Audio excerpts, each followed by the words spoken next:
अमल करते रहना है और दिन में किसी से बात नहीं करना और बैंक से छुट्टी ले लो। मैं पीर बाबा की बात मान ली, लेकिन मेरा दिल तस्लीम नहीं कर रहा था कि भाभी एक बेरहम कातिल हो सकती है और वो एक चुड़ैल की बेटी है।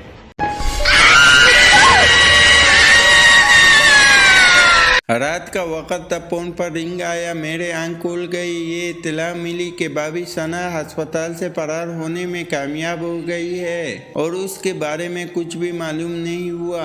मैंने इंस्पेक्टर से बात की तो उसने कहा, सफीर भाई अब वो चला करना ही है और जरूर करना होगा। खुदा न करे कि कोई काम कर दे और किसी की जान चली जाए। सुबह होती ही बैंक गया और बैंक से 5 छुट्टियाँ ली और इंस्पेक्टर खान के पास गया।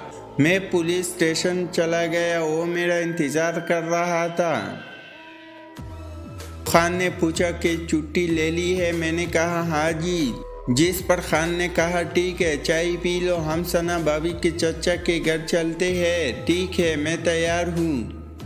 और मुझे इसके घर बहुत अच्छी तरह से याद है। एक पड़ोसी से पता चला कि कल रात जहांगीर साहब का इंतकाल हो गया है, इसलिए सब लोग इसके आबाई गाँव गई है। मैंने पूछा क्या सना भाभी भी उनके साथ है? इस पर पड़ोसी ने कहा, जाहिर बात है कि सना बाजी चचा जहांगीर से बहुत प्यार करती थी, उन्हें तो जाना ही चाहिए था। और उनके गांव कहाँ है? इंस्पेक्टर खान ने पूछा। इनका गांव का नाम क्या है? जिस पर उस पड़ोसी ने उस गांव का नाम लिया और मोटरवे के साथ है, फैसलाबाद से कुछ फासले पर है। चचा जहांगीर के गांव जाने से पहले हम सब पीर बाबा के पास गए तो उन्होंने कहा, इस बात से फायदा उठा लो सफीर, तुम अपना चला आज रात से शुरू कर लो और इंस्पेक्टर खान तुम बेशक उसके पीछे गाँव चले जाओ। अगर वो वहाँ नहीं मिलती है या वहाँ से गायब होती है तो मुझे इत्तला देना। मैं पीर अमल से पता करूँगा कि वो कहाँ गई है। जिस पर हम सब ने कहा ठीक है पीर बाबा, जैसे आपके हुक्म। फिर मैं कब्रिस्तान चला गया और रात के लिए जगह तलाश करने लगा। जल्दी मुझे एक पुराने दरख्त के पास एक पुरानी कब्र मिल गई। मैं इस पर निशान लगाकर आ गया और खाना खाकर सो गया था। मेरे आंख शाम के 5 बजे खुल गई। अभी अंधेरे में कुछ देर बाकी थी। मैं अपनी जगह पर पहुंच गया था। वहां पर मैंने हिसार खींचा तो मैं इस कब्र पर बैठ गया और चला शुरू कर दिया। पहली रात सुकून से गुजरी। इंस्पेक्टर खान सना के गाँव गया हुआ था। दिन में बहुत काली आई मगर मैंने रिसीव नहीं की कि शाम 5 बजे के करीब मैं उठा, खाना वगैरह खाया और कब्रिस्तान की तरफ चल दिया। अपनी जगह पर पहुंचकर मैं बैठ गया। आज मौसम भी ख़राब मालूम होता था। चांद का कोई नाम निशान न था। हवा तेज से तेज होती जा रही थी और मुझे चला करने में मुश्किल हो रही थी। मैं हैरान था कि जब मैं घर से निकला तो मौसम साफ था, लेकिन जब कब्रिस्तान में कदम रखा तो मौसम ख़राब हो गया। खैर मैं इल्म करने लगा कि आसमान पर बिजली चमकी। मैं अपना इल्म करने लगा कि आसमान पर बिजली चमकी और बादल शुरू हो गया। हवाएं तेज तेज चलने लगी। बहुत ज़्यादा शोर हो रहा था। मुझे अमल करने में मुश्किल हो रही थी। कुछ देर में बारिश शुरू हो गई, लेकिन एक या बारिश हिसार के बाहर हो रही थी और जिस जगह मैं था वहाँ कोई भी असर न हो रहा था। बादल खूब बरसा रही थी। हर तरफ पानी ही पानी हो गया। लेकिन हैरान करने वाली बात ये थी कि पानी के एक कतरा भी मेरे करीब नहीं आ रहा था। मौसम अब साफ था। चांद नजर आ रहा था और चांदनी हर चीज को मनूर कर रही थी।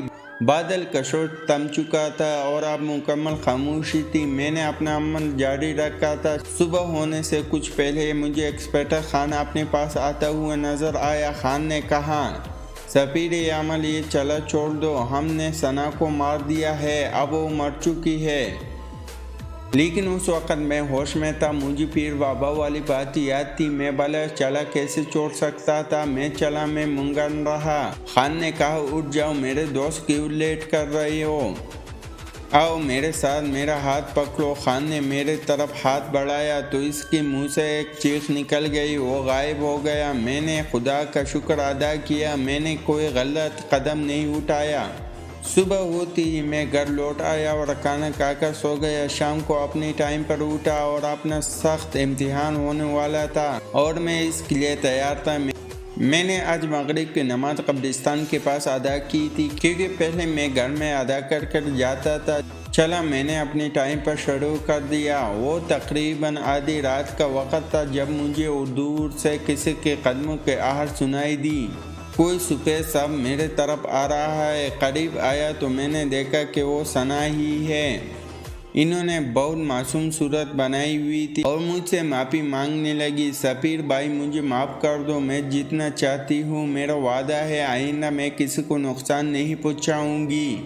کافی دیر کھڑی رہی، پھر خاموش اور مایوس ہو کر چلی گئی۔ کچھ دیر بعد خاموشی رہی، پھر پیر بابا میرے سامنے آئے اور انہوں نے کہا بیٹا اس کو معاف کر دو، وہ تم سے معافی مانگ رہی ہے۔ اس کے یہ سزا بہت ہے کہ سب کے سامنے اس کا چہرہ بے نقاب ہو گیا ہے۔ میں پیر بابا کی بات کرنے ہی والا تھا کہ میرے کانوں میں آواز آئی، یہ سب نظر کا دھوکہ ہے، یہ میں نہیں ہوں، تم اپنا عمل جاری رکھو۔